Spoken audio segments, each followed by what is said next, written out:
नमस्ते। आप सभी का स्वागत है आज के इस कार्यक्रम में। हमारे साथ जुड़ चुके हैं colonel Mayank Chaubey. Needs no introduction.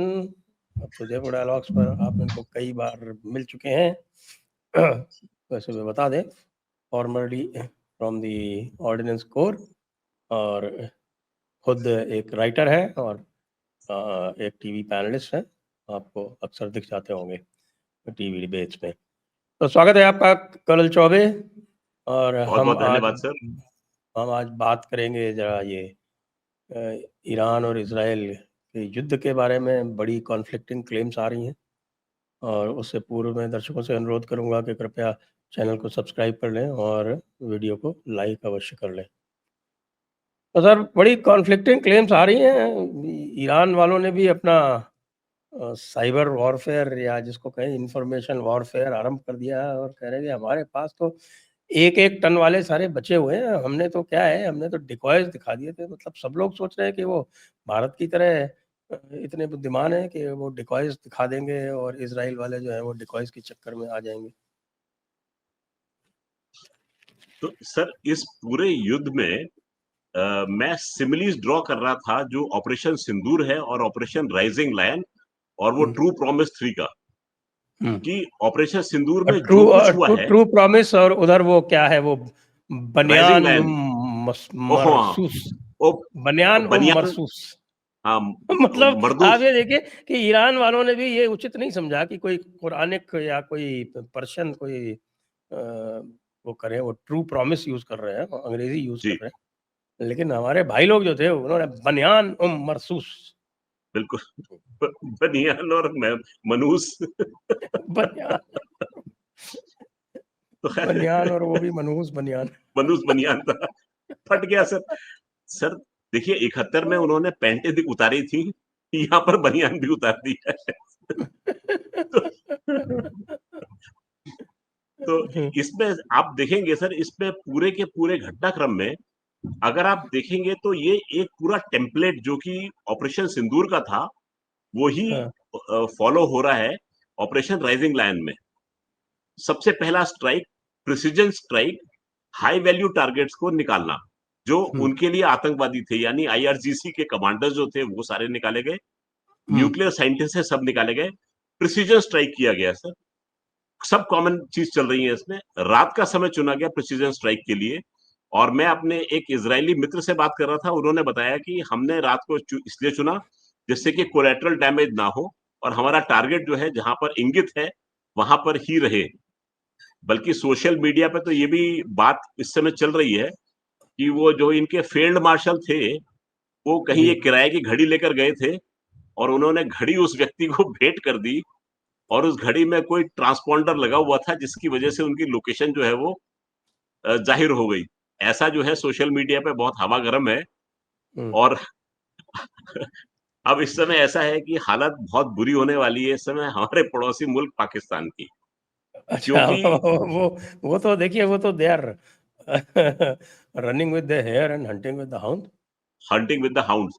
और सर, इसमें इनको इतनी ठोकरें लगेंगी, इतनी नाक टूटेगी, आप देखते जाइए। इनकी जो हरकत है अब तक चल गई है, लेकिन अब जो है वो नहीं चलेगी वो। खैर, इस बात पे आते हैं कि किस तरीके से ये कॉमन है।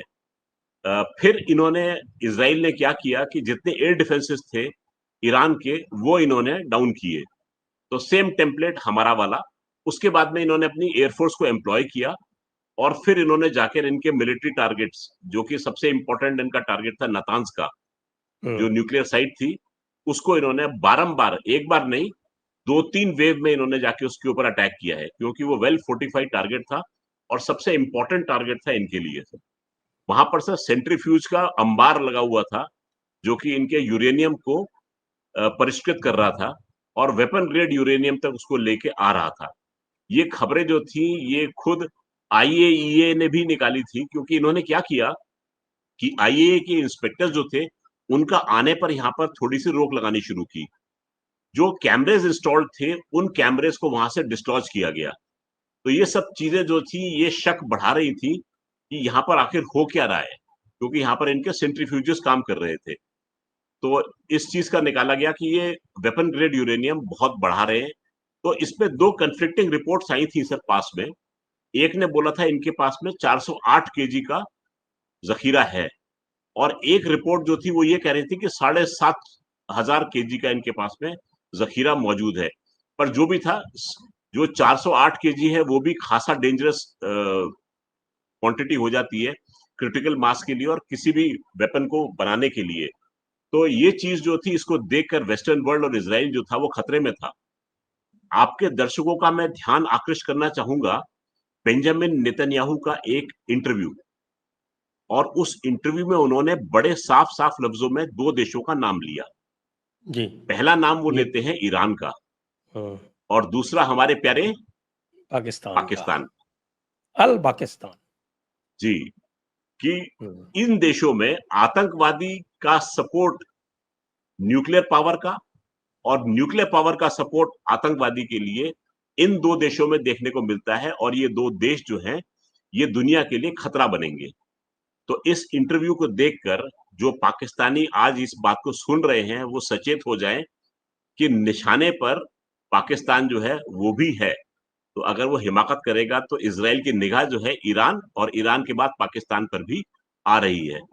भारत तो निगाह रखे लेकिन हुए है। अभी तो इस वक़्त जी। तो पाकिस्तान जो है वो अ, अमेरिका के कहने पे जासूसी कर रहा है ईरान की, और हाँ, हाँ, वहाँ हाँ। पे सर्वेलेंस, वो आपके जिसको क्या बोलते हैं वो, सर्वेलेंस सॉर्टीज़ उड़ा रहा है, सर, इनकी टीएसआर। एक ख़ास चीज़ इनकी ये ख़ास चीज़ है सर, देखिए, जैसे वो अजय रैना बोलते हैं ना, हीरा मंडी, हुँ। जिसने नोट का बंडल फेंका, उसके आगे इन्होंने ताताथैया करना शुरू कर देंगे सर ये। तो इस समय नोट का बंडल $1 बिलियन की खेप इनको मिली थी अभी सिंदूर के टाइम पे। वो शायद इसलिए मिली होगी कि फटाफट जितने इंडिया ने तुम्हारे बेस तोड़े हैं, दोबारा बनाओ, क्योंकि हमें उनको यूज़ करना है। क्योंकि भारत ने जितने भी बेसेस जो पाकिस्तान में एग्जिस्ट कर रहे थे, यूएसए को सर्व करने वाले, उन सबको उड़ा दिया था, सिवाय एक के, वो था शम्सी एयरबेस बलूचिस्तान में। शम्सी एयरबेस आपको ध्यान होगा, इनके क्वेटा वाला। अमेरिका। हाँ जी, हाँ जी। तो ये ड्रोन फ्लाइट्स के लिए रिज़र्व किया हुआ था, और ये यस। ड्रोन फ्लाइट्स जाती थी अफ़गानिस्तान के लिए। हाँ। तो केवल एक बेस साबुत बचा था, बाकी सारे बेस जो थे वो हमारी इस जद में थे। मैं तो ये भी नहीं, कहता एक हूँ और कि छोड़ सर, दिया था हमने। हमने 3 छोड़ दिए थे अमेरिकन्स के लिए। मियाँ वाली भी छोड़ दिया था और मियाँ वाली पासनी छोड़ भी दिया छोड़ था। दिया था। हाँ, सर 3 छोड़े थे पासनी के ऊपर अमेरिकन्स के लिए इन्होंने, कि भई यहाँ तुम रहो। लेकिन हाँ, उन्होंने अपने जो सरगोदा, नूर खां और इधर जैकोबाबाद में पार्क कर रखे थे, वो सब उड़ गए। उड़ गए। लोग तो कह रहे हैं F-35 थे उसमें। मैं भी कह रहा हूँ F-35 थे, मुझे क्या दिक्कत बेचारे बिल्कुल ही स्टेल्थ हो गए थे, अब दुनिया की नज़रों से ओझल हो गए फिर तो, अगर थे तो। है? F-35 का तो ये हाल है कि उनको इमरजेंसी लैंडिंग करनी पड़ती है, बताइए। जी, जी, जी, जी। आज आज त्रिवेंद्रम में इमरजेंसी लैंडिंग की है। इमरजेंसी लैंडिंग की। सर एक और चीज़ था F-35 से मुझे याद आया कि इस समय बड़ा नैरेटिव चल रहा है कि 2 F-35 जो है वो ईरान ने इनके इज़राइल के नीचे गिरा दिए हैं। हुँ। आपको ये ध्यान होगा, सेम नैरेटिव चला था रफ़ाल के लिए। हाँ। तो सर ये ना नैरेटिव भी कॉपी हो रहा है ये। हाँ। अच्छा, एक एक सज्जन थे, ख़ैर सज्जन तो कहना उनको ठीक नहीं होगा।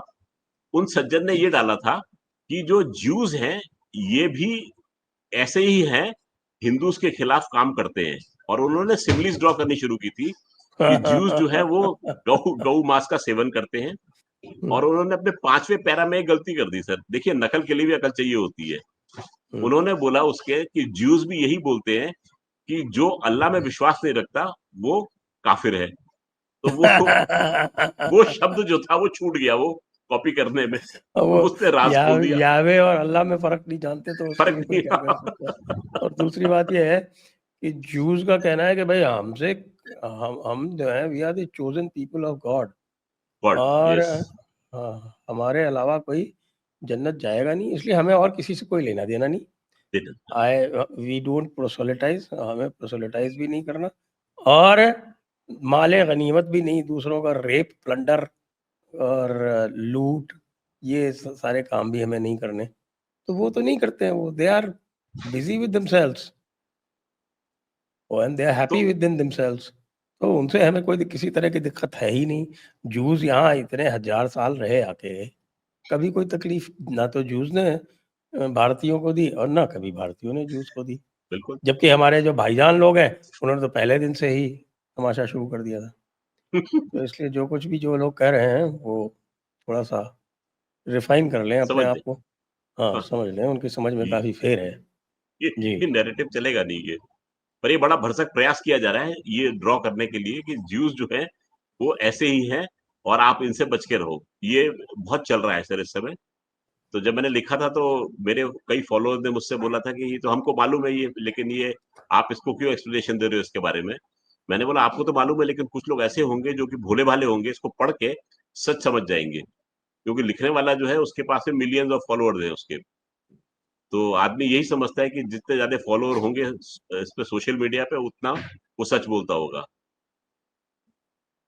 तो जी, ख़ैर अभी वापस चलते हैं इसके ऊपर जो कि युद्ध चल रहा है और लेटेस्ट जो मेरे पास सूचना आई है सर, कि इन्होंने बेंजामिन नेतन्याहू के घर को भी टारगेट किया है। अब वो धोखे से आई है उस तरफ प्रक्षेपास्त्र या वो जानबूझ के एम लेकर किया गया है उसके बारे में कहा नहीं जा सकता परंतु खुद बेंजामिन नेतन्याहू का घर जो है वो टारगेट किया गया है। और एक मेरे पास पूरा नक्शा आया है इज़राइल का कि किस तरीके से पूरे के पूरे इज़राइल को सैचुरेट किया गया है बराज ऑफ फायर से। तो जो इज़राइलीज़ बता रहे हैं कि 15 बैराजेस जो हैं अभी तक आ चुकी हैं और जो मेरी इन्फॉर्मेशन ये कहती है कि ईरान के पास में 3000 से ज़्यादा प्रक्षेपास्त्र मौजूद हैं। और इन 3000 प्रक्षेपास्त्रों के लिए आपको ध्यान आएगा कि साल के शुरू में चाइना ने अमोनियम परक्लोरेट का एक बड़ा ज़ख़ीरा जो था वो ईरान को भेजा था। और अमोनियम परक्लोरेट जो है वो सॉलिड फ्यूल के काम में आता है। तो वो ज़ख़ीरा जो था वो इनकी 800 मिसाइल्स को फ्यूल कर सकता है। अच्छा ईरान के पास में फ़तेह 1 और फ़तेह 2 नाम की मिसाइल्स भी हैं जो कि सॉलिड फ्यूल से चलती हैं और अपनी उड़ान के दौरान मैक 13 की रफ्तार जो है वो पकड़ लेती हैं।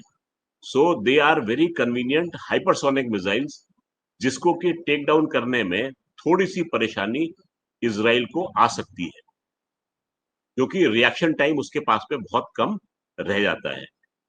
इस समय मैंने इनसे बात की थी कि भाई आपके पास केवल आयरन डोम था और आयरन डोम जो है वो सेलेक्टिवली मिसाइल को टारगेट कर रहा था और एक समय अगर आपके पास में बहुत सारी मिसाइल्स आती हैं तो फिर वो आयरन डोम जो है वो सक्सेसफुल नहीं होता। तो फिर उन्होंने मुझे बताया था कि हमने उसको ऑगमेंट किया है और अब हम उस प्रणाली को इस तरीके से चला रहे हैं कि हम उस मिसाइल की तरफ करीब 2.5 से लेकर $3 तक का प्रोजेक्टाइल जो है वो फेंकते हैं। उतना खर्चा हमारा एक मैं शॉट आपको में आता मैं है। आपको जी, रोकूँगा। एक जी, जी, जी, लेटेस्ट सूचना है, वो जी। लेटेस्ट सूचना मैं ज़रा स्क्रीन शेयर करता हूँ, उसको देखें और उसके बाद उसका आनंद लें, फिर उसके ऊपर टिप्पणी करें।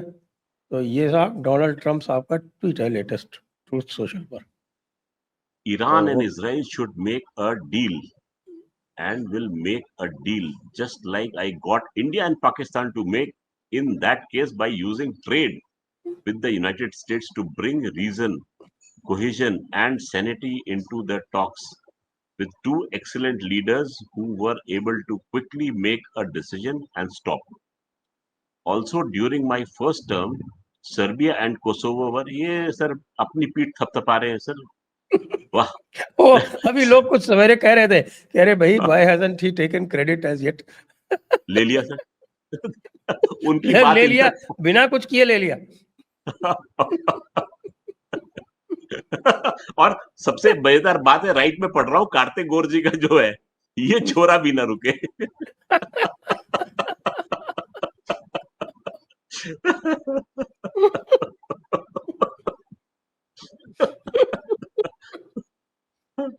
अनदर केस अच्छा केस गिना रखे इन्होंने सर सर्बिया और कोसोवो का गिनाया पहला और फिर उन्होंने इजिप्ट एंड इथियोपिया का गिना दिया हाँ फिर। Egypt and Ethiopia and their fight over a massive dam नाम निकला भूल गए मैसिव डैम का और लास्ट में लिखते हैं I do a lot and never get credit for anything but that's okay. Beautiful देखो तो ये दुख हर रोज नया दुख है सर ये देखिए ये तो नया मीम बनेगा हर रोज नया दुख का पहले वो अरफा मैडम का बनता था अब इनका बनेगा ये हमारे जो ट्रम्प बाबू है, ये जो है ये जिसको बोलते हैं क्या, जस्टर इन चीफ या जोकर इन चीफ, जो भी कह लें इनको आप। ये अच्छा है, क्रेडिट नहीं मिलता। ना, मुझे क्रेडिट नहीं मिलता। अरे तुम जब सर खुद ही क्रेडिट ले रहे हो, तो तुमको जी, दूसरा कोई क्रेडिट क्यों देगा? लोग तो ये कह रहे थे कि सर अभी तक आपने क्रेडिट क्यों नहीं लिया? और जी, पीपल आर हैप्पी कि आपने क्रेडिट ले लिया। सर कहते हैं कि इंसान जब वृद्धावस्था की ओर अग्रसर होता है, तो बाल्यावस्था की उसके अंदर में एक प्रविष्ट होता है। तो हुँ। वो ऐसे बिहेव करता है जैसे कि बालक है। तो मुझे तो ऐसा लग रहा है कि इनमें वो बालक जो है वो फिर से जागृत हो उठा है और ये बाल्यावस्था की ओर बड़ी तेज़ी से अग्रसर है इस समय। अब इसको करने के लिए ये मेरे जी, ख़्याल से ये इज़राइल से कहेंगे कि मैं तुमको हेल्प नहीं करूँगा। हाँ, तो इज़राइल मेरे ख़्याल से इज़राइल झांसे में नहीं आएगा। और इज़राइल ने अगर 2-4 इनकी ऑयल फैसिलिटी बॉम्ब कर दी, तो ईरान जी। अपने आप ही अमेरिका को बॉम्ब करना शुरू कर देगा। उसके बाद क्या करेंगे? सर कर रखा है। इस समय ईरान जो है वो धीरे-धीरे टोह ले रहा है अमेरिका की इन्वॉल्वमेंट की। हुँ, जैसे ही इज़राइल ने पहला अपना अटैक किया था, जब इनके आईआरजीसी के ऑफिसर्स को निकाला था, हुँ, तब ईरान ने क्या किया था, इराक में बगदाद के एयरपोर्ट के ऊपर ब्लास्ट किए थे। तब मैं हुँ, सोचे पड़ गया था कि आखिर ये ब्लास्ट किए क्यों हैं? क्योंकि वहाँ पर अमेरिकन एसेट्स मौजूद थे। हुँ, दूसरा उड़ती-उड़ती ये भी खबर आई है कि इराक में अमेरिकन कंसुलेट की एक एनेक्सी की बिल्डिंग जो थी, वो अटैक की ज़द में आई है। तो ईरान जो है वो धीरे-धीरे पिन प्रिक करके यूएसए को इसके अंदर लेना चाह रहा है। तभी यूएस का एक बयान आया था कि अगर हमारी पॉपुलेशन, हमारी जनता या हमारे साथ-सामान के ऊपर कोई भी आँच आती है, तो हम फुल फ़ोर्स से उसका जवाब देंगे। ये मैसेज जो था यूएस ने ईरान को खुले में दिया है। तो इस समय ईरान भरसक प्रयास कर रहा है कि अमेरिका जो है वो खुलकर इसमें उसके सामने आए। ये चीज़ मैं देख रहा हूँ सर। और अगर ये चलता रहा तो यूएसए को इसके अंदर स्टेप इन करना पड़ेगा। पहला था 6 राउंड ऑफ टॉक्स जो इनकी दो वहाँ पर होनी थी ओमान में, जिसके लिए कि यूएसए ने बोला था कि हम 14 तारीख को बात करेंगे और ईरान ने बोला हम 12 तारीख को बात करेंगे। तो दोनों बच्चे जो थे वो ज़िद पे अड़ गए थे अपनी और ये टॉक्स जो थी ये संभव हो नहीं पाई थी। डील ब्रोकर कर रहा था ओमान उसके अंदर, पर हुँ। ये डील हो नहीं पाई। उसके बावजूद भी ट्रम्प अंकल ने ये बोला था कि हम डिप्लोमैटिकली इसको सॉल्व करना चाहते हैं। सर मेरे पास ये भी खबर आई है कि जब इज़राइली प्लेन्स जा रहे थे इराक के ऊपर, उनके साथ शाना-बशाना यूएस प्लेन्स भी उड़ रहे थे। सर मैंने उनके इज़राइली एक्सपर्ट से ये भी पूछा कि जब आपके पहला राउंड गया था स्ट्राइक का जिसमें कि आपने एयर स्ट्राइक की थी, तो आपने ओवरफ्लाई किया होगा इराक के ऊपर से और इराक में अमेरिकन फोर्सेस मौजूद हैं। तो यानी कि आपने उनको कॉन्फिडेंस में तो लिया था, तो ये वो जानते होंगे आपके प्लान्स ये हैं, तभी तो आपने ओवरफ्लाई किया है। ऐसा नहीं है मार्को रूबियो ने उठते ही अंधेरे में ट्वीट कर दिया कि हम जो है हमारा इसके पीछे कोई हाथ नहीं है, हम इन्वॉल्व नहीं है और हम चाहते हैं डिप्लोमैटिकली इसका हो जाए और वो भी इतनी जल्दी ट्वीट आया था जैसे कि लिख के ड्राफ्ट में रखा हो और सेंड का बटन दबाना हो उन्होंने। तो हुँ। अमेरिका जो है वो अपने पैर वापस खींचने की कोशिश कर रहा है, लेकिन दुनिया जो है वो इतनी भोली-भाली नहीं है जो इस चीज़ को समझेगी नहीं कि इशारे कहाँ हो रहे हैं। तो यूएस इस समय बिल्कुल तैयार बैठा हुआ है और मुझे तो ये लगता है कि सर इसकी प्लानिंग जो है कई महीनों से चल रही थी। बीच में ऑपरेशन सिंदूर आया और भारत का रिएक्शन जो था दैट वाज़ अनप्रेसिडेंटेड। यूएस ने सोचा नहीं था भारत इस तरीके से एक्ट करेगा और भारत का इतना एक्ट की वजह से यूएस का जो पूरा प्लान था ईरान के लिए वो डगमगा गया। जो उसने बेसिस को यूज़ करना था पाकिस्तान से, वो सारे के सारे बेसिस जो है हमने अपनी ज़द में ले लिए। तो यूएस के प्लान्स जो ईरान के लिए थे वो हिल गए और कहीं इसी वजह को लेकर ट्रम्प जो थे वो कूदे होंगे कि रुक जाओ, लड़ाई मत करो। ये कई चीज़ें जो हैं आज कर्नल रैना ने बड़ा अच्छा स्क्रिप्ट लिखा है, देखा होगा आपने। अच्छा मैं देख नहीं पाया सर, मैं आज चला गया था वहाँ पर। मैं देखता हूँ अभी इसके अच्छा, बाद अच्छा, में देखूँगा मैं मैं। मैं शेयर करता हूँ अभी जी, देखो। जी, जी, I think it is worth sharing. I will try and share. जी, आप कंटिन्यू करें। जी। तो मुझे ये भी लगता है कि जो हमने ऑपरेशन सिंदूर चलाया, उसके चलने से जो प्लान्स यूएस के थे ईरान के लिए, वो इनको अल्टर करने पड़ गए। ये जिनको अपना एसेट समझ के बैठे थे, वो एसेट जो थे they were taken down by the Indian armed forces. Unknowingly या नोइंगली वो मैं नहीं कह सकता, but then they were certainly taken down. तो इनकी जो एक मिलिट्री माइट थी, that took a beating in Pakistan. अब बेशक पाकिस्तान अपने हवाई जहाज उड़ा ले, और उसके उड़ाने से आपको ध्यान होगा एक एक मैसेज ईरान की तरफ से आया था, हेलो पाकिस्तान। तो लोगों ने उसका मतलब निकाला था कि ईरान जो है दोस्ती का हाथ बढ़ा रहा है पाकिस्तान की तरफ। Sorry, that was a very sarcastic comment which came from Iran. They were trying to signal कि please stay away from all this. मुझे ये लग रहा है कि सर अगर ये थोड़ी सी आगे बढ़ती है तो पाकिस्तान विल टेक साइड्स, और पाकिस्तान के साइड लेने से ये होगा कि इस तरफ से ईरान जो है वो खबर लेगा पाकिस्तान की, और तब तक हमारा AI-171 का रिजल्ट भी आ चुका होगा। तो भारत जो है वो उसके अपने पश्चिमी क्षेत्र से पाकिस्तान की यहाँ से खबर लेगा, तो एक बड़ा सुंदर सा सैंडविच जो है वो बन के निकलेगा। ये ये मैं मुझे शेयर होता करता दिखाई हूँ दे रहा है। इसको इसको इसको जी, इसको भी आप देखें। ये देखिए, ये कर्नल रैना का एक बड़ा सुंदर सा स्क्रिप्ट है।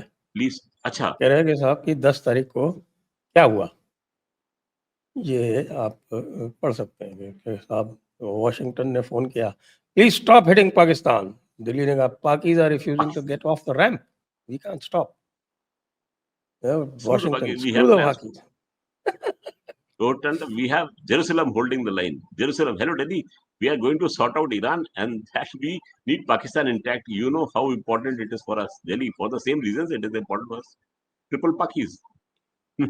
No one dispute that. You can do it anytime now. That they are, I need to think it over.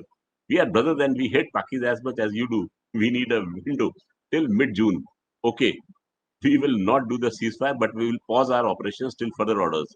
One wrong step and Porkies will be history. WNJ, all right, we are on board. D, but Islamabad must request us first. Of course, they will. They have no other option. 30 minutes later, Islamabad, oh Paji, maaf karo, and the rest is history. Very well scripted, sir. यही यही हुआ है, यही हुआ है। मैं अभी अजय को फोन करके कॉम्प्लीमेंट देता हूँ कि बढ़िया लिखा है तूने, मजा आ गया, दिल खुश हो गया। As simple as that. ये बिल्कुल मतलब पूरी सिचुएशन जो है सम अप कर दी। और इसमें ज़रा सा भी मुझे तो एक ज़रा सी भी नाइत्तेफ़ाक़ी नहीं लगती। जी, हुआ इसी तरह से हुआ है एग्ज़ैक्टली। बिल्कुल और ऐसे अब ही जो हुआ है। है जी, इज़राइल क्या कर रहा है, वो उल्टा हो रहा है। अब यहाँ पे थोड़ा-सा जी, उल्टा हो रहा है। अब ये हुँ, Israel is Jerusalem is now playing Washington. कहते हैं वाशिंगटन। वाशिंगटन, वो जेरूशलम कह रहा है वाशिंगटन को कि तुसी आ जाओ भई, आ हुँ, जाओ, घोड़ी पे चढ़ नहीं, जाओ। नहीं, तुसी चलो, हुँ, ਅਸੀਂ ਇੱਥੇ ਹਾਂ। हुँ, तो वो कह रहा नहीं, नहीं, नहीं, नहीं, नहीं, नहीं, मेक अ हुँ, डील कि अच्छा, हुँ, हुँ, चलो अब हम पहले जो है सबसे पहले ये इनके जो सबसे बड़ी गैस फील्ड है इनकी साउथ पारस, हाँ, उसको हिट मार दिया। अब उसको साउथ हिट कर दिया, पारस, हाँ, hitting South Pars is huge. Yes, और अगला टारगेट इनका फिर इन्होंने बू शहर है इनका, जहाँ पे इनके काफ़ी ऑयल टर्मिनल्स वगैरह हैं ऑयल, बू शहर में। हाँ, तो वो बू शहर को इन्होंने हिट कर दिया। वो साउथ पारस इट फील्ड का ही है वो बू शहर। अच्छा, बू शहर के बाद अब अगला टारगेट इनका होने वाला है Kharg island. Sir Kharg island is their biggest oil terminal. जी, जैसे सर ही इन्होंने खर्ग को मारा, तो मैं ट्रिपल इमेजिन करता हूँ कि इज़राइल जो है, वो सीधे इनके कतर वाले एयरबेस को मारेगा। और कतर एयरबेस को मारा नहीं, ये अंकल सैम को आना पड़ेगा। हाँ, तकलीफ उसके बाद वो ये भी कंसिडर कर रहे हैं कि साहब कि स्ट्रेट्स ऑफ हॉर्मुज़ को ब्लॉक कर दिया जाए। ब्लॉक करने के लिए, यस, हुँ। तो स्ट्रेट्स ऑफ हॉर्मुज़ को ब्लॉक करेंगे तब तो फिर यूरोप भी बीच में कूद पड़ेगा। कूदेगा, क्योंकि ईरान ने सीधे-सीधे धमकी दी है आज फ्रांस को, यूके को और जर्मनी को कि अगर आपने कोई इसमें थोड़ा-सा भी पार्ट लिया, तो आपके सारे जहाज़ जो हैं वो गल्फ़ में घुसना बंद कर दूँगा मैं। अटक जाएगी। आप हुँ, सर ध्यान कीजिएगा, ये धमकी का नैरेटिव जैसे कि पाकिस्तान की जनता चलाती थी कि हमारे पास में न्यूक्लियर बम है, हुँ। सेम ईरानी जनता भी सड़कों पर यही बोल रही है गल्फ ऑफ हॉर्मुज़ की बात। एक straits of social media Hormuz. पे, हुँ, हाँ, सॉरी, स्टेट ऑफ हॉर्मुज़ के बारे में, कि हम उसको ब्लॉक कर देंगे। ये इनकी जनता भी सड़क पर बोल रही है। तो इफ यू सी कि जो नैरेटिव वॉरफेयर है वो बिल्कुल हूबहू सेम चल रहा है इस समय। जो इनके पास में ट्रम्प कार्ड है वो स्टेट ऑफ हॉर्मुज को ब्लॉक करने का, और करेंगे क्या, एक शिप जाएगा वहां, खराब हो जाएगा वो, और फिर आप उसको हम्म। वहां से कैसे एक्सट्रिकेट करेंगे, that is their plan. But I don't एक थिंक शिप से सो। नहीं होगा, तो it is a fairly wide gulf. Wide state. हाँ भाई, मैं तो I was in merchant navy, तो मैं तो आई हैव सेल्ड थ्रू। आप तो खुद मरीन इंजीनियर हैं, आपको पता होगा इसके बारे में। हाँ हाँ, तो मैं तो जी इसके थ्रू कई बार सेल किया, काफी वाइड है। जी जी। तो तो how will they block it, मेरे को ये समझ में नहीं आया ये। नहीं, ब्लॉक तो वो करेंगे, दे विल यूज वॉरशिप्स। वो वॉरशिप्स यूज करके ही कर सकते हैं, और कोई तरीका नहीं। Warships use to blockade, warships station करके और बाकी सबको नोटम जारी कर देंगे, कोई उधर से नहीं निकलेगा। तो जो निकलेगा इनकी उसको जो हम मार देंगे। सेंटकॉम इतनी बड़ी लगी हुई है पूरे काम के लिए, अमेरिकन सेंटकॉम पूरी लगी हुई है इस पे, वो क्या ये कर जो रही है, है खाली? At at its narrowest, it's about 53 kilometres.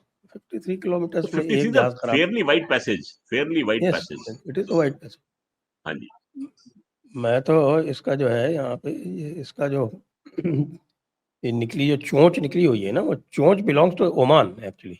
हाँ, और यूएई का एक आता है, रसल खैमा करके। एक एमिरेट है यूल, वहां पर पूरी। हाँ, या रसल खैमा। रसल खैमा, हाँ। तो हाँ, तो मैंने अपना जो पहला शिप ज्वाइन किया था, वो ऑफ रसल खैमा, मिड अच्छा, सी ज्वाइन, मिड सी में ज्वाइन किया, ऑफ सो रसल यू वर खैमा। Baptised in blood. Yes, you can say so. And that was an oil tanker, जी। जो कि इनका जो रस तनूरा टर्मिनल है, सबसे बड़ा, रस तनूरा टर्मिनल से लेके जा रहा था, तो सर वहां से आप हमने मान ज्वाइन के किया। चलिए, this bluff will be called off because their warships will not be able to dominate that strait sir. ये आप देखते जाइए, क्योंकि ये ट्रम्प कार्ड जो है, ये अंकल ट्रम्प को मालूम है, और जो उनके छोटे भाई हैं मिस्टर कुरिल्ला या गुरिल्ला जो भी थे, जो स्टेटमेंट दे रहे थे पाकिस्तान के लिए, ही इज वेल अवेयर कि ये क्या करने वाले हैं। And I am very sure कि डोमिनेटिंग पोस्चर जो है वो इनकी फ्लीट ने वहां ले रखा होगा। It will not be a cake walk for the Iranians to block state of Hormuz. ये तो लिखित में है सर ये। This bluff will be called off like the nuclear bluff of Pakistan was called off in Operation Sindoor. This I am very sure. अच्छा, इसके क्या है कि लोगों ने इसके खतरे के हिसाब से वहाँ पे अपने अपने वो बना रखे हैं। मैं एक बार और आपके साथ ये मैप शेयर करता हूँ, Alternates. गूगल अर्थ का, because I have travelled on board a ship in जी this area quite extensively, so I have a fair bit of knowledge of this। तो ज़रा शेयर करें तो मैं बताऊं इसमें कि क्या इन्होंने अल्टरनेट निकाल रखे हैं। क्योंकि दिक्कत अगर आएगी तो कुवैत को और इराक को आएगी, लेकिन as far as Saudi Arabia is concern, Saudi Arabia ने, जी। ये आप देखें, ये मैं दिखा रहा हूँ, ये देखें, ये है यानबू, ये यानबू है। तो ये यानबू में इन्होंने एक रेड सी में एक टर्मिनल बहुत बड़ा बना लिया है। हम्म। यानबू से दे कैन शिप। तब इसके साथ में है, अगर ये हूतीज को एक्टिवेट करते हैं, बट हूतीज को काफ़ी कंट्रोल में किया हुआ है। जी। तो ये यानबू से जो अल्ट्रा लार्ज जो इनके हैं, वो they will have hmm. To go down the Red Sea, Bab el Mandeb, then they will have to round the Cape. लेकिन जो हम्म। नॉर्मल साइज के 1 लाख टन तक के जितने भी टन आपके, वाले, हाँ। 1 लाख DWT तक के जितने भी हैं, दे कैन गो थ्रू जी the Suez, they can go through the Suez. और जहाँ तक इसका सवाल है आपके यूएई का, तो जी। यूएई ने ये जो फुजेरा है, देख रहे हैं आप, ये फुजेरा, ये फुजेरा जो है, ये it is in the Gulf of Oman. जी। तो ये आप ये यहाँ देख रहे हैं, ये है स्ट्रेट्स ऑफ हॉर्मुज। और बोझा ये जी। जो ये जो नैरो जी पैसेज है, this is the straits of Hormuz. तो यूएई ने फुजेरा में अपने टर्मिनल बना रखे हैं, तो they can ship through Fujairah. तो फुजेरा यूएई और सऊदी अरेबिया के पास ऑल्टरनेट्स अवेलेबल हैं। हाँ दिक्कत आनी है कुवैत और इराक को। इराक को तो इराक से मैक्सिमम ऑयल कौन लेता है? वो लेता है इंडिया। तो हाँ इंडिया के पास कोई दिक्कत नहीं है। इंडिया ने तो अभी मैंने वेनेजुएला और एक नाइजीरिया खोल देगा सर अपने वो नहीं है, अपने अपने तो गयाना गए थे ना प्राइम मिनिस्टर। हाँ हाँ हाँ हाँ हाँ हाँ हाँ वो Guyana has already started producing about 600,000 barrels per day. अच्छा इसका मुझे ध्यान नहीं रहा, ये छूट गया जी मुझसे हाँ ये जी हाँ, 6,000 बैरल पर डे वो प्रोड्यूस कर रहा है ऑलरेडी।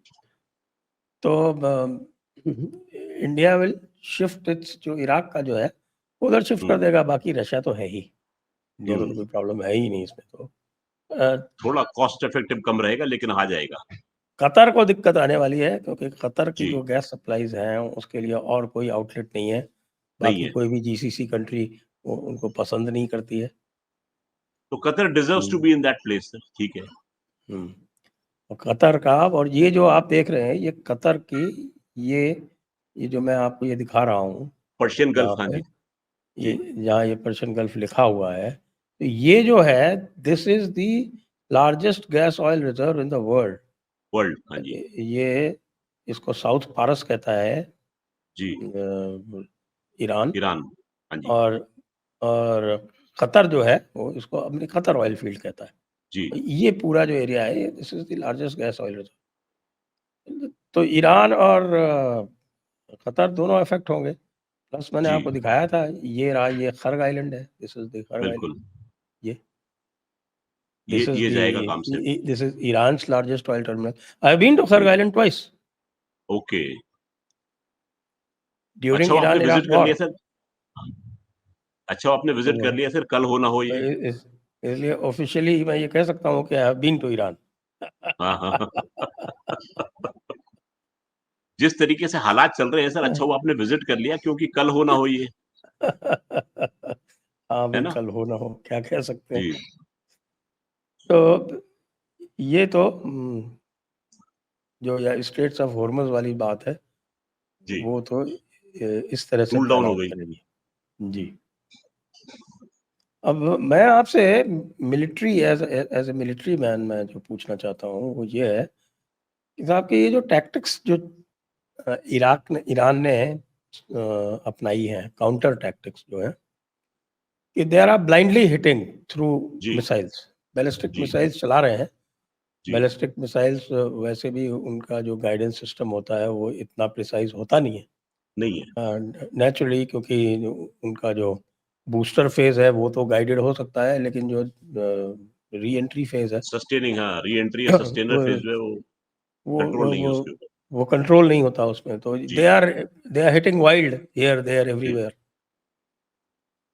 तो उससे वो सिविलियन नुकसान तो कर रहे हैं, but they are not able to hit any precise military target, whereas जी Iran Israel is hitting all their military pin point target in a करके, वेरी प्रिसाइज मैनर, क्योंकि बिल्कुल वो तो अपने जेट चला रहा है, उनकी एयर डिफेंस बिल्कुल गायब हो चुकी है।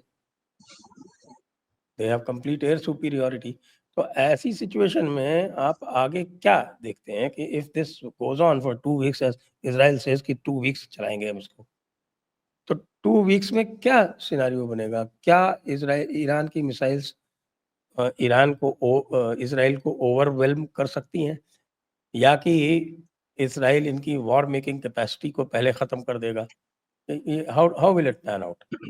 सर इसको हम इस तरीके से देखेंगे कि जब ये इशू शुरू हुआ था तो इसराइल का एम था नंबर वन इनकी न्यूक्लियर इंस्टॉलेशन, न्यूक्लियर फैसिलिटीज को नष्ट करने का, और नंबर दो था इनका मिसाइल का स्टोरेज एंड मिसाइल पावर को पूरा खत्म करने का।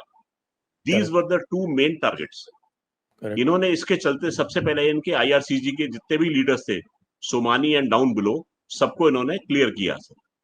उसके बाद में इन्होंने न्यूक्लियर साइंटिस्ट को साथ में वहां से साफ किया, यानी अभी जितना इन्होंने 8 और मार दिए, टोटल 24।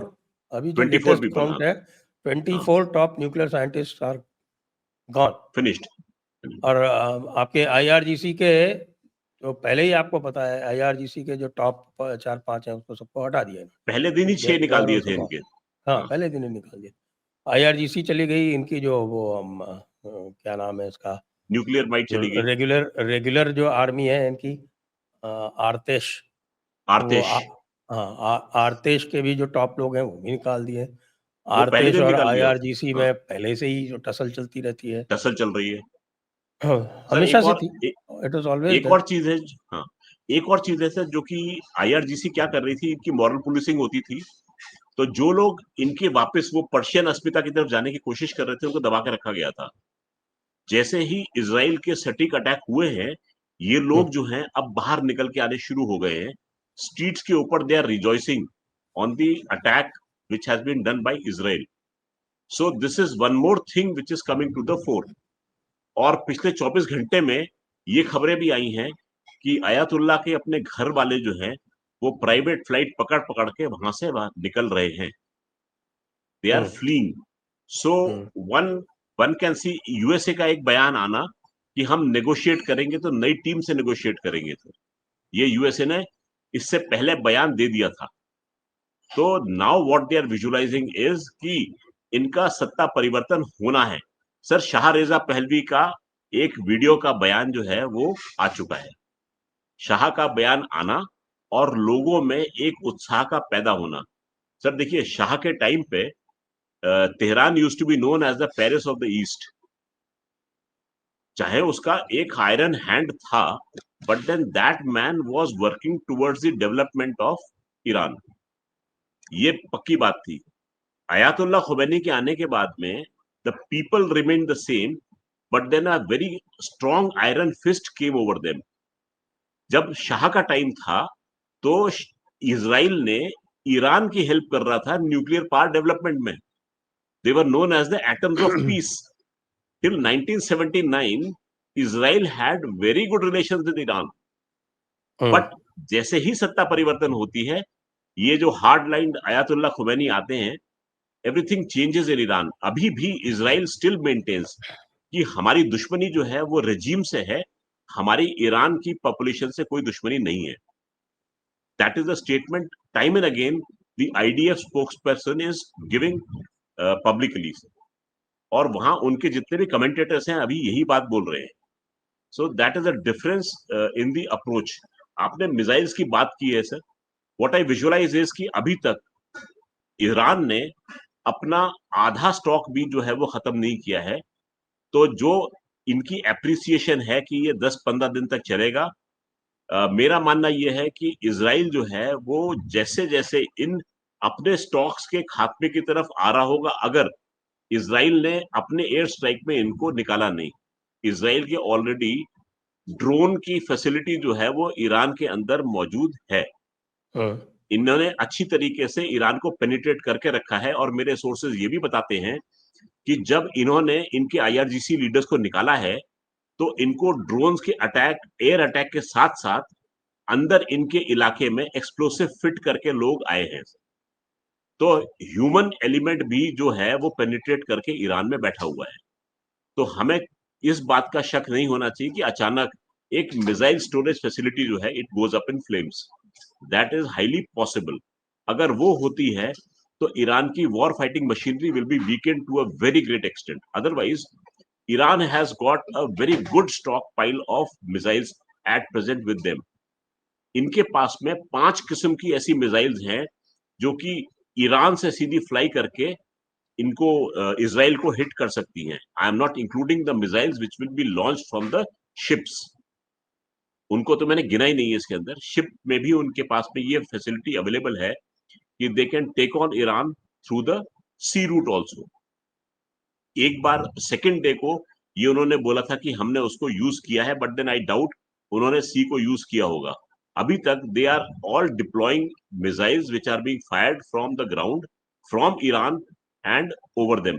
जो इन्होंने ड्रोन्स का अटैक जो किया था, वो इजरायली एयरफोर्स ने सऊदी एयर स्पेस में इनके ड्रोन्स को टेक डाउन किया है। तो करेक्ट। सऊदी अरेबिया हालांकि बोल रहा था कि इट इज बैड और ये नहीं करना चाहिए, ये इसराइल की भर्त्सना कर रहा था overtly. But if Israeli Air Force is taking down the drones on Saudi airspace, so the indications are very clear that the Abraham Accord जो है वो काम कर रहा है sir. Otherwise also there are reports कि साहब की वहाँ तो मस्जिदों में सेलिब्रेशन हो रहे हैं सऊदी हाँ, अरब में। सऊदी अरब में सेलिब्रेशन होता है, ईरान में भी सेलिब्रेशन हो रहे हैं। वो तो खाली हिजबुल्लाह है जो कि पीला झंडा लेकर हरा जिसपे वो एम्बलम लगा हुआ है मोटरसाइकिल पे अपना बेरूत में घूम रहे हैं। Because what will happen is towards the end of this conflict, we will see the non-state actors coming into play. The three H's, Houthis, Hamas, and Hezbollah, they will all come out against Israeli interests. ये होता होएगा sir, आप देखते रहिए। जब इनका वो final crescendo पर पहुंचेगा ना म्यूजिक, तब ये तीन नॉन स्टेट एक्टर्स जो है ये काम करेंगे। इसके अलावा जो है एक पैलेस्टीनियन फ्रंट भी है जो कि काम करता है under the protection of the Iranians. That will also come into play. Iranians have got footprint in the Shia militias of Afghanistan also, sir. तो उस तरफ से भी आप देखेंगे कि अगर बाई चांस पाकिस्तान ने कुछ हिमाकत की तो वो मिलिशिया जो है वो जाएगी पाकिस्तान के पीछे। That's is what I am foreseeing कि क्या हो सकता है। सो पाकिस्तान को रेगुलर फोर्सेस का भी खतरा नहीं है, उसको इन मिलिशिया से भी सावधान रहना पड़ेगा। सो अगर पाकिस्तान कुछ सोच के काम कर रहा है तो he should be ready to be sandwiched at this point of time, sir. They are walking a very tight rope if in case they decide to take any side. And how long can America hold? Hold. Sir, कितने देखिए दिनों तक दूर रह सकता है इससे? the first body bag which reaches Washington, that will be the end of it. क्योंकि अमेरिका में they don't have the stomach to accept such things. तो अभी तक डायरेक्टली उनके ऊपर कोई अटैक आया नहीं है। They have got a number of troops which are stationed in Iraq. And Israel ने बोला है कि we will target the American interest in the Gulf. तो अमेरिका is prepared कि उसके ऊपर एक्शन होगा and that is why they are supporting Israelis. सामने सपोर्ट नहीं कर रहे हैं, लेकिन आपको ध्यान होगा sir, there were 6 aircrafts which were airborne during the raid which was carried out by Israel, which were in direct support of these aircrafts, but then their transponders were switched off. ये flight data जो है ये दुनिया को मालूम है sir. ये जी जी जी। तो अमेरिका मदद तो कर रहा है लेकिन खुल के सामने नहीं आ रहा है, but the moment their interest are hit they will respond and Iran is moving towards the direction where he will try to needle US to come into the play. हाँ, वो they are getting very desperate. अभी आप देखिए, मैं अभी एक doctor Eli David is a very famous influencer. Doctor Eli David का मैं ट्वीट पढ़ रहा था। वो क्या कह रहे हैं? वो कह रहे हैं कि साहब एक सुप्रीम काउंसिल के ये बड़े एक नेता है, top aide to Khamenei, Khamenei जो भी आप उसको बोलते हैं, खमेनाई, Ali Asghar हेजाजी, top aide to Khamenei, is negotiating with Russia for a possible escape for the Islamic Republic officials. Yes. अच्छा, इसके ऊपर कर्नल रैना ने एक और ट्वीट मारा है। कर्नल रैना की knowledge of history is immense. Just before Saddam's execution in 2006, a few unmarked boxes landed in Moscow from somewhere.